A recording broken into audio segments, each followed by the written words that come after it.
ഭഗവദ്ഗീത ശ്രീകൃഷ്ണോപദേശഗീത ആദ്യ പദം മുതൽ ധർമ്മത്തിലൂന്നിയ വേദവ്യാസ കവിത. ഹരി ഓം. എല്ലാവർക്കും എൻ്റെ വിനീത നമസ്കാരം. ഭഗവത്ഗീതയിലൂടെ ജീവിത വിജയം. വേദവ്യാസ കവിത. ഞാൻ പറഞ്ഞു, ആവർത്തിച്ച് പറയുന്നു, ആവർത്തിച്ച് പറയുന്നു, കിട്ടുന്നതിലല്ല വിജയം, നാം ചെയ്യുന്ന പ്രവൃത്തികളിൽ മുഴുകിച്ചേരുന്നതാണ് നമ്മളെ സംബന്ധിച്ച് ഏറ്റവും വലിയ വിജയം. അപ്പം ആ ഒരു വിജയം കൈവരിക്കാനുള്ള പരിശീലനമാണ് ഗീതയിലൂടെ നാം നേടിയെടുക്കുന്നത്. എന്തിനാണ് നാം ചെയ്യുന്ന കാര്യത്തിൽ മുഴുകുന്നത്? അതിനെക്കുറിച്ച് നമുക്കൊരു വ്യക്തത വേണം. അതിൽ ആദ്യത്തെ കാര്യം നാം മനസ്സിലാക്കേണ്ടത്, ജീവിതത്തിൻ്റെ അടിസ്ഥാന ലക്ഷ്യം എന്താണ്? നമ്മൾ പറയും മരിക്കുന്നത് വരെ ജീവിക്കുകയാണ്. അല്ല,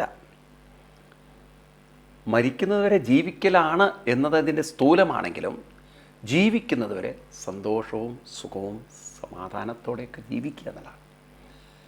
അതാണ് എല്ലാവരുടെയും ആഗ്രഹം, സന്തോഷമായിട്ട് ജീവിക്കുക. പക്ഷേ ഈ സന്തോഷമായി ജീവിക്കുക എന്നത് നാം അത്ര അടിവരയിടാറില്ല. കാരണം നമുക്കറിയാം, സന്തോഷം നമ്മുടെ കയ്യിലല്ല. കാരണം നമ്മൾ സന്തോഷം എന്ന വാക്കിൻ്റെ നിർവചനം കൊടുത്തത് അത് ലക്കെന്നോ ഈശ്വരാധീനമെന്നോ ഭാഗ്യമെന്നോ ദൈവാധീനമെന്നോ, അതായത് നമുക്ക് കിട്ടുന്ന ഭാഗ്യം പോലിരിക്കും സുഖം, സന്തോഷം. ഇങ്ങനെ ഒരു തെറ്റായ നിർവചനം സന്തോഷത്തിന് കൊടുത്തതുകൊണ്ട് കിട്ടുന്നത് നമ്മുടെ കൈകളിൽ ഉറപ്പില്ലാത്തതുകൊണ്ട്, അതായത് നിയന്ത്രണത്തിലല്ലാത്തതുകൊണ്ട്, നമുക്ക് തീരുമാനിക്കാൻ പറ്റാത്തതുകൊണ്ട് നമ്മളെപ്പോഴും പറയുക മരിക്കുന്നത് വരെ എങ്ങനെയെങ്കിലും ജീവിക്കണം എന്നാണ്. എന്നാൽ കൃഷ്ണൻ ഇത് മാറ്റിക്കൊണ്ട് പറയണു, നിങ്ങൾക്ക് മരിക്കുന്നത് വരെ സന്തോഷമായിട്ട് ജീവിക്കണം. എങ്കിൽ കിട്ടുന്നതിലല്ല ശ്രദ്ധിക്കേണ്ടത്, ചെയ്യുന്നതിൽ മുഴുകി ആസ്വദിച്ച് ചെയ്യാൻ പരിശീലിക്കും. ആ വാക്കാണ് ഏറ്റവും ഇമ്പോർട്ടൻ്റ്. നിങ്ങൾ ഏത് പ്രവൃത്തി ചെയ്യുമ്പോഴും അതിൽ മുഴുകുക, ആസ്വദിക്കുക. ഇത് മനസ്സിനെ പരിശീലിപ്പിച്ചെടുത്താൽ നമുക്ക് മനസ്സിലാവും, മനസ്സിൻ്റെ ലയം കൂടുന്തോറും ആസ്വാദനവും സന്തോഷവും കൂടും. കൃഷ്ണൻ പറയുന്നത് നിങ്ങൾക്കാർക്കും നിഷേധിക്കാൻ പറ്റാത്തതാണ്. എവിടെ മനസ്സ് ലയിക്കുന്നു അവിടെയാണ് മനസ്സിന് സുഖമുള്ളത്. അപ്പം നിങ്ങൾ ചോദിക്കും, ദുഃഖത്തിലും ലയിക്കുന്നുണ്ടല്ലോ, ദുഃഖത്തിലും ലയിക്കുന്നുണ്ടല്ലോ.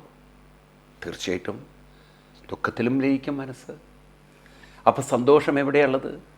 സന്തോഷത്തിൽ മാത്രമല്ല മനസ്സ് ലയിക്കുന്നത്, ദുഃഖത്തിലും ലയിക്കും. അപ്പം പിന്നെ മനസ്സിന് സന്തോഷം എങ്ങനെ എപ്പോഴും നിലനിർത്താൻ സാധിക്കും? അവിടെയാണ് ചോയ്സ് നമുക്കുള്ളത്. നാം സന്തോഷത്തിൽ ലയിച്ചു ചേരാനുള്ള അറിവ് കൂടെ നേടിയാൽ, കഴിവ് കൂടെ നേടിയാൽ, അറിവും കഴിവും കൂടി നേടിയാൽ എപ്പോഴും നമുക്ക് ഓപ്ഷനുണ്ട്, ദുഃഖത്തിൽ ലയിക്കണോ സുഖത്തിൽ ലയിക്കണോ. അതായത് മനസ്സിനെ അങ്ങോട്ടും ഇങ്ങോട്ടും മാറ്റാൻ കാക്കകളുടെ കണ്ണുപോലെയാണ് മനുഷ്യൻ്റെ മനസ്സ്. കാക്കകളുടെ കണ്ണിനെ കുറിച്ചൊരു കഥ കേട്ടിട്ടുണ്ടോ? ഈ കഥയും കാര്യം എങ്ങനെ കണക്ട് ചെയ്യുക എന്നുള്ളത് നമ്മുടെ പുരാണങ്ങളിൽ വളരെ അത്ഭുതമാണ്. പണ്ട് ശ്രീരാമസ്വാമി സീതാദേവി ഒത്ത് ഇങ്ങനെ കാട്ടിലിരിക്കുകയായിരുന്നു. പണ്ട് ചിത്രകൂടത്തിലിരിക്കുന്ന സമയത്ത് ശ്രീരാമസ്വാമി സീതാദേവിയും കൊണ്ട് ആദ്യം താമസിക്കുന്നത് വാത്മീകി മഹർഷിയുടെ നിർദ്ദേശാനുസരണം ചിത്രകൂടത്തിലാണ്. ഇന്നത് യു.പിയിലെ വളരെ പ്രസിദ്ധമായ തീർത്ഥാടന കേന്ദ്രമാണ്. ഒരു ദിവസം സീതാദേവിയുടെ മടിയിൽ അങ്ങനെ ശ്രീരാമസ്വാമി തലവെച്ച് കടന്ന് എന്തോ കാര്യങ്ങളിങ്ങനെ പറഞ്ഞുകൊണ്ടിരിക്കുകയാണ്. അവരുടെ ജീവിതത്തിലുള്ള കാര്യങ്ങൾ അങ്ങനെ പറഞ്ഞുകൊണ്ടിരിക്കുമ്പോൾ ഒരു കാക്ക വന്ന് സീതാദേവിയുടെ ശരീരത്തിൽ ഒറ്റ കൊത്ത്, മാറിടത്തിൽ കൊത്തിയെന്നാണ്, ചോര പൊടിഞ്ഞു. അപ്പോൾ സീതാദേവി പെട്ടെന്ന് കണ്ട് ഞെട്ടിപ്പോയി. കാരണം നമ്മുടെ ശരീരത്തിൽ സെൻസിറ്റീവായിട്ടുള്ള ഭാഗമാണ് മുഖം, അതുപോലെ നെഞ്ച്, ഈ ഭാഗങ്ങളിലൊക്കെ എന്തെങ്കിലും വന്ന് അടിക്കാൻ പെട്ടെന്ന് നമ്മൾ സെൻസിറ്റീവായിട്ട് ശ്രീരാമസ്വാമി പെട്ടെന്ന് കണ്ണു തുറന്നു നോക്കുമ്പോൾ കാക്ക വീണ്ടും കൊത്താൻ വരികയാണ്. അപ്പോൾ ഇതെന്താണ്, എന്താ കാര്യം? ശ്രീരാമസ്വാമിക്ക് ഉൾക്കൊണ്ടുകൊണ്ട് മനസ്സിലായി ഇത് ഇന്ദ്രപുത്രൻ ആണെന്ന്. ഉടനെ തന്നെ ഒരു ദർഭപ്പുല്ലെടുത്ത് മന്ത്രിച്ചുകൊണ്ട് ഒരൊറ്റ ഏറാണ് ആ കാക്കയുടെ നേരെ. ബ്രഹ്മാസ്ത്രം പോലെ തൻ്റെ അടുത്തേക്ക് വരുന്ന ദർഭപ്പുല്ല് കണ്ട് ഭയം ഓടി ഓടി ഓടി അവസാനം ശ്രീരാമ പാദത്തിൽ തന്നെ ശരണം പ്രാപിച്ചു. പറഞ്ഞു ബ്രഹ്മാസ്ത്രം പാഴിലാവില്ല, അതിന് വഴി കൊടുത്തേ പറ്റുള്ളൂ. അങ്ങനെ ഒരു കണ്ണ് നശിപ്പിക്കാൻ ആ ബ്രഹ്മാസ്ത്രത്തിന് അനുവാദം കൊടുത്തു. പക്ഷേ പറഞ്ഞു, ഒരു കണ്ണ് നിനക്ക് പോയാലും 2 കണ്ണിൻ്റെ ദ്വാരത്തിലൂടെ നിനക്ക് ഒറ്റ കണ്ണുകൊണ്ട് കാണാം. ഇപ്പോൾ ഈ കാക്ക ഉണ്ടല്ലോ, ഒരു കണ്ണുകൊണ്ട് അങ്ങോട്ടും ഈ ഭരതനാട്യക്കാരെ പോലെ മറ്റേ കണ്ണുകൊണ്ട് ഇങ്ങോട്ടും, മറ്റേ കാലം ഒറ്റ കണ്ണുകൊണ്ട് ഇങ്ങോട്ടും നോക്കും. ഈ തല അങ്ങോട്ടും ഇങ്ങോട്ടും ഒരു കണ്ണുകൊണ്ട് തിരിച്ചുകൊണ്ട് കാണാൻ പറ്റുന്ന പക്ഷിയാണ് കാക്കെന്ന് പറയുന്നത്.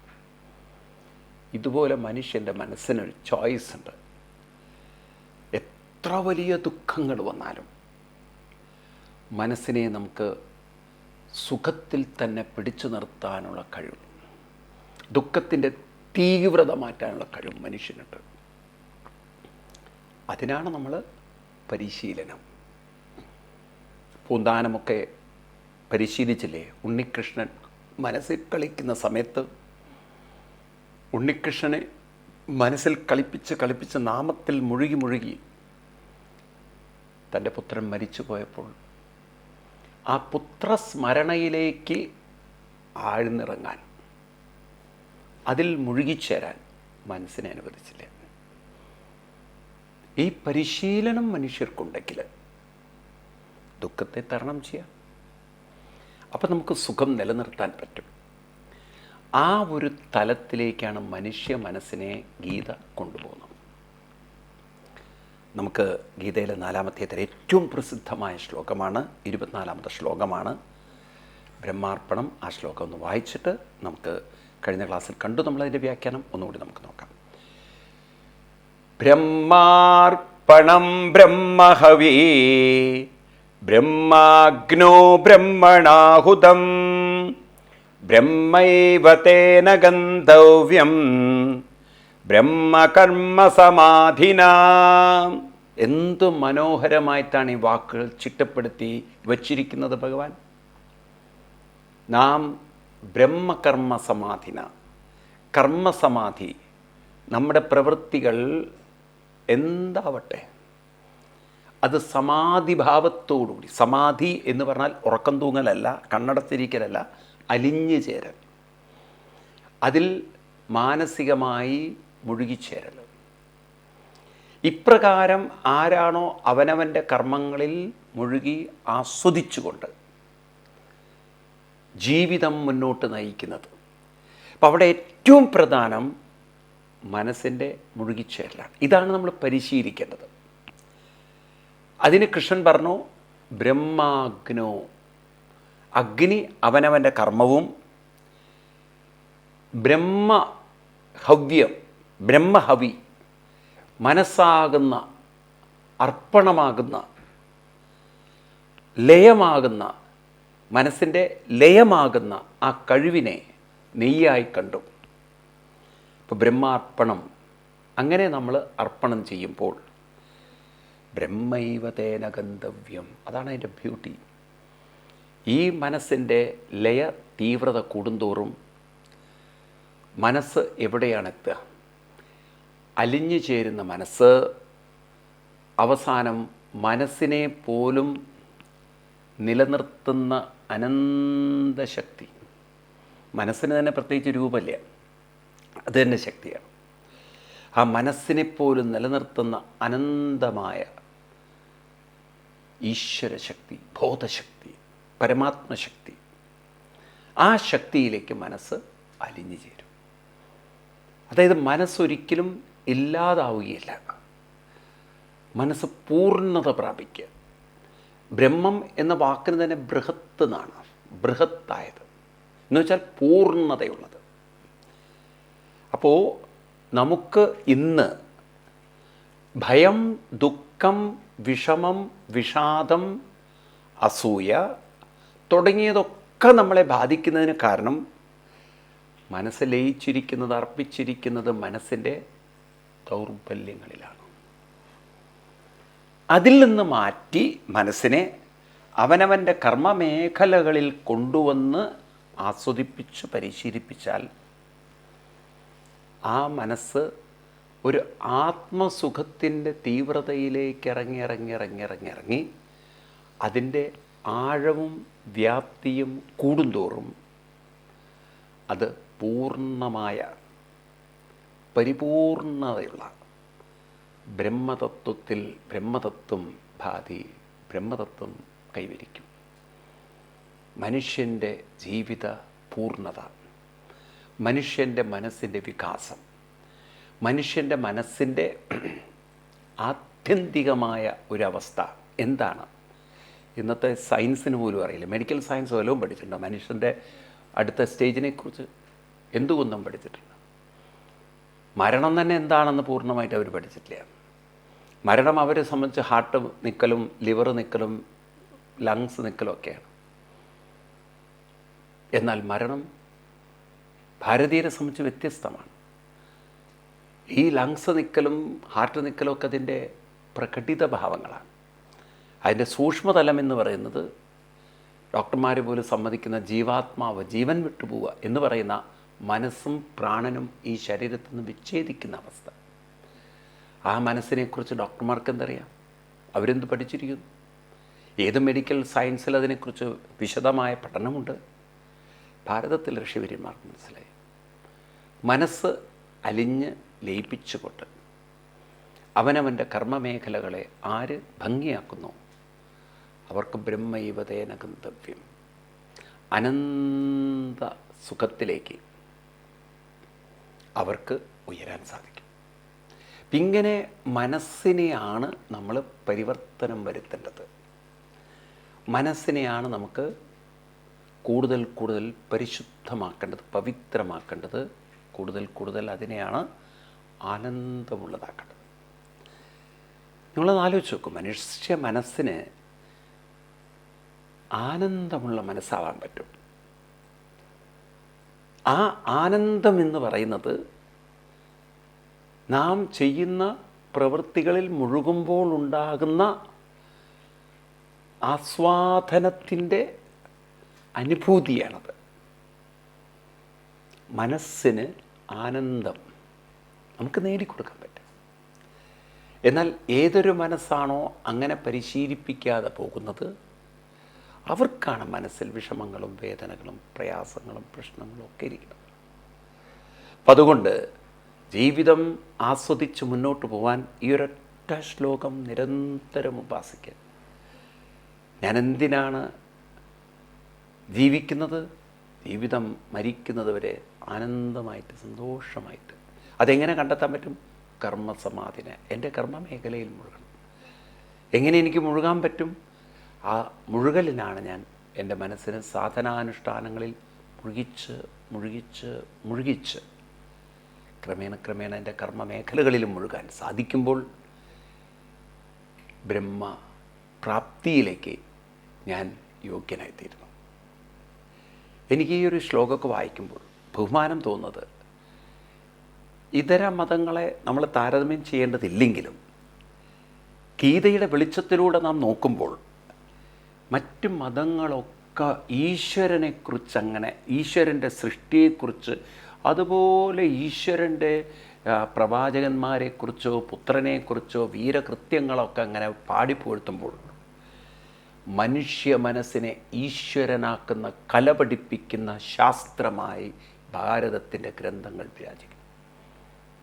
ഒന്ന് മനസ്സിനെ ഡീൽ ചെയ്യുന്നു, മറ്റത് ദൈവത്തെയും ദൈവമയച്ച പുത്രനെയോ പ്രവാചകനെക്കുറിച്ച് അവരെ കഥകൾ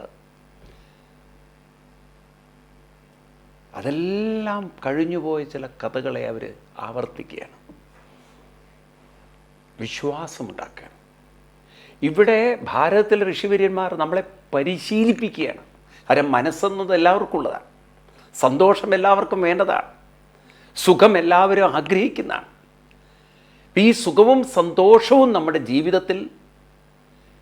നേടിയെടുക്കാനുള്ള മാർഗം, നമുക്ക് ശരിയായ മാർഗം ഗീത പഠിപ്പിച്ചു തരികയാണ്. ഇത് ഇവിടെ നേടിയെടുക്കാൻ പറ്റുന്നതാണ്. എന്തൊരു മഹത്വമാണ് നമുക്ക്. ഇത് മനസ്സിലാക്കി കഴിഞ്ഞാൽ മനുഷ്യൻ എവിടെയാണ് ഇരുന്ന് ദുഃഖിക്കേണ്ടത്? എന്തിനെ ഓർത്ത് നിങ്ങൾ ദുഃഖിക്കും? എന്തു പറഞ്ഞു വിഷമിച്ചിരിക്കും? കാരണം നിങ്ങളുടെ മനസ്സിനെ നിങ്ങൾക്ക് മാറ്റിമറിക്കാൻ സാധിക്കുന്നവരാണെന്നൊന്ന് തിരിച്ചറിയൂ. നിങ്ങളുടെ മനസ്സിനെ നിങ്ങൾക്ക് പരിപൂർണമായി പരിവർത്തനം വരുത്താൻ പറ്റും. ദുഃഖിച്ചിരിക്കാൻ നിങ്ങൾ തീരുമാനിച്ചാൽ പക്ഷേ അതല്ല എനിക്കെൻ്റെ കർമ്മസമാധിന. ഞാൻ ഏത് കർമ്മം ചെയ്യുന്നു, ഏത് പ്രവൃത്തി ചെയ്യുന്നു, ഏത് കർത്തവ്യങ്ങളിൽ മുഴുകുന്നു, അതിൽ ഞാൻ പൂർണ്ണമായി എൻ്റെ മനസ്സിനെ അർപ്പിക്കുമെന്ന് തീരുമാനിച്ചു. അപ്പം അങ്ങനെ നമുക്കൊരു മെൻ്റൽ ക്ലാരിറ്റി, മെൻ്റൽ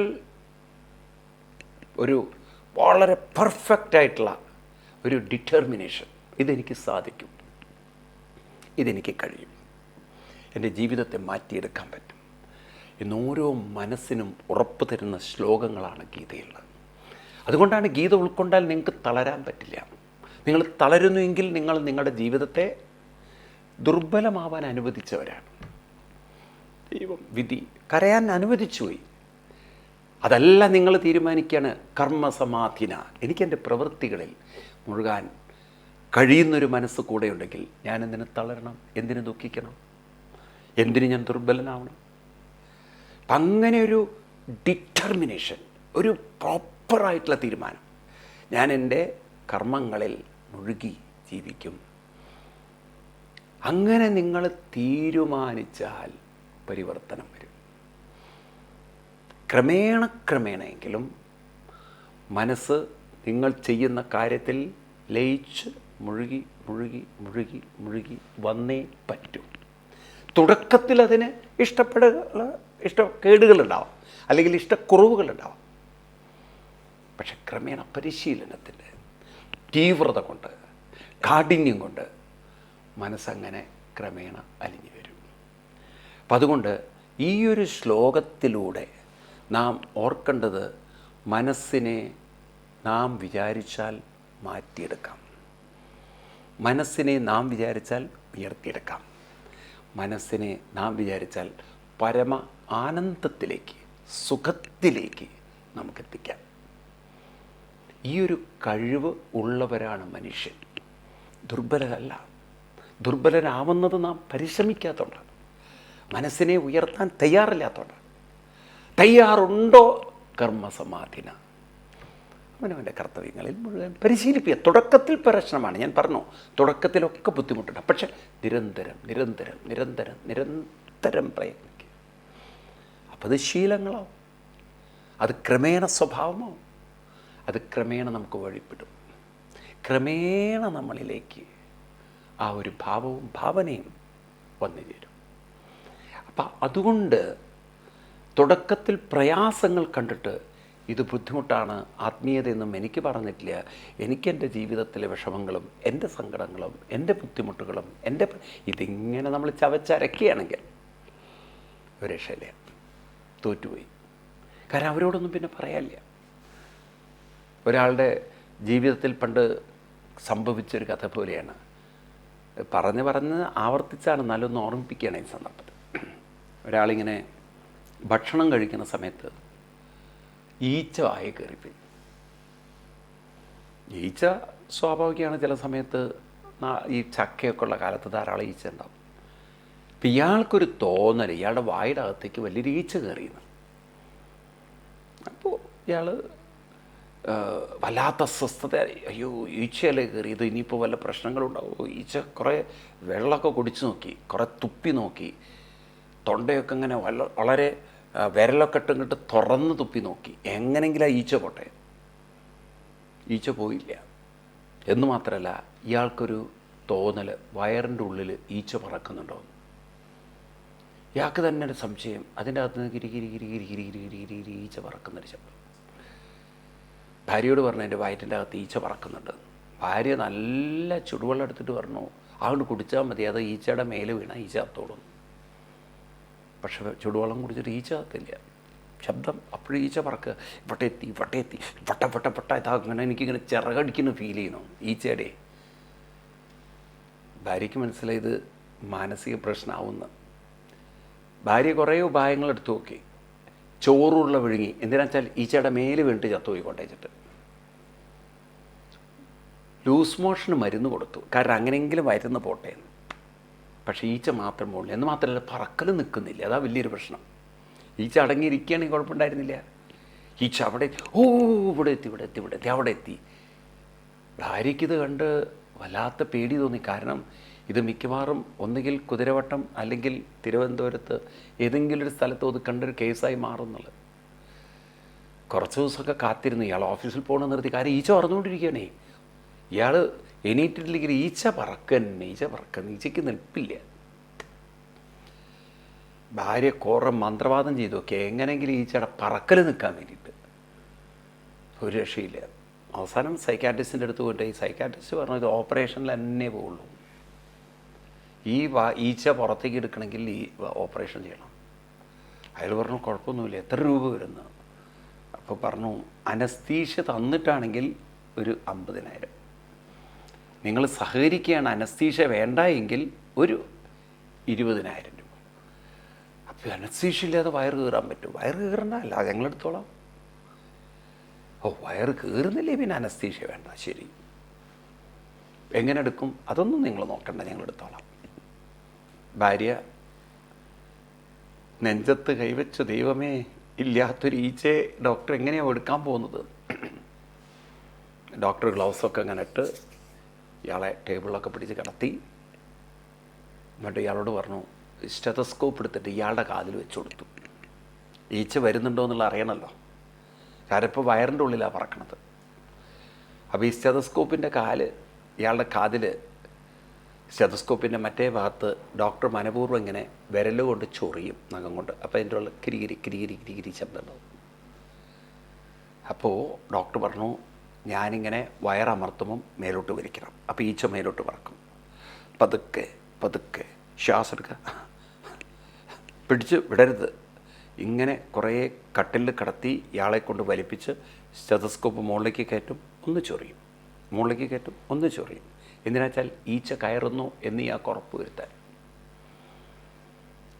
എന്നിട്ട് ഗ്ലൗസൊക്കെ ഒന്നുകൂടി നല്ലോണം വലിച്ചിട്ട് നേഴ്സിനോട് അതിൻ്റെ ഇടയ്ക്ക് ഹോസ്പിറ്റലിൽ തന്നെ അവരുടെ കിച്ചണിൽ അത്യാവശ്യം ഈച്ചകളൊക്കെ അവിടെയുണ്ട്, ഒരാളെ സംഘടിപ്പിക്കാൻ പറഞ്ഞു. നേഴ്സ് ഒരാളെ കൊണ്ടു കൊടുത്തു. ഈ പേഷ്യൻ്റ് കാണാതെ അതിനെങ്ങനെ വിരലിൻ്റെ ഉള്ളിൽ വെച്ചിട്ട് ഇയാളിങ്ങനെ വലിച്ച് തൊണ്ട വരുത്തി. ഇനി എന്ത് വേണം? ഡോക്ടർ പറഞ്ഞു തൊണ്ട തുറന്ന് എൻ്റെ കൈകളിലേക്ക് തുപ്പിക്കോളാൻ. കാരണം 20,000 രൂപയാണ് കിട്ടണത്. ഒറ്റ തുപ്പ് കൃത്യമായിട്ട്. ഇയാൾ കണ്ണ് തുറക്കുന്നതിന് മുമ്പ് വെച്ച ഈച്ചയെ ആ തുപ്പലിലേക്കാക്കി. പറഞ്ഞു ഇതാണ് നിങ്ങളുടെ വയറ്റിൽ ഇത്രയും ദിവസം പാറി നടന്നത്. ഈ മനുഷ്യൻ ആ ഈച്ചയെ കുറേ തുറച്ചു നോക്കിക്കൊണ്ട് പറഞ്ഞു ഇതല്ല, കുറച്ചുകൂടി വലിപ്പമുള്ളതാണ് കയറിയത്. ഡോക്ടർ കൈകൂപ്പിയിട്ട് പറഞ്ഞു ഈ ജന്മം അത് പറന്നെ നടക്കും. നിങ്ങൾ ചത്താലും അത് പറന്നുകൊണ്ടിരിക്കുന്നു. കാരണം അങ്ങനെയുള്ളൊരു മനസ്സ്. അപ്പം അതുകൊണ്ട് നാം ദുഃഖിക്കുക, വിഷമിക്കുക, ഇതൊക്കെയാണ് ജീവിതമെന്ന് കരുതിയാൽ അങ്ങനെ തന്നെ. മാറ്റം വരുത്താനുള്ള കഴിവുണ്ട്, ശക്തിയുണ്ടെന്ന് തീരുമാനിച്ചു. കഴിവുണ്ട്. ആ വഴിക്ക് നിങ്ങൾ പോകണം. ആ വഴിക്ക് പോവാനാണ് ഗീതയിൽ കൃഷ്ണൻ നമുക്ക് മാർഗം പറഞ്ഞത്. ബ്രഹ്മ കർമ്മ സമാധിന. കൂടുതൽ നമുക്ക് അടുത്ത ക്ലാസ്സിൽ കാണാം. അതുവരെ എല്ലാവർക്കും നന്ദി, നമസ്കാരം, പ്രണാം.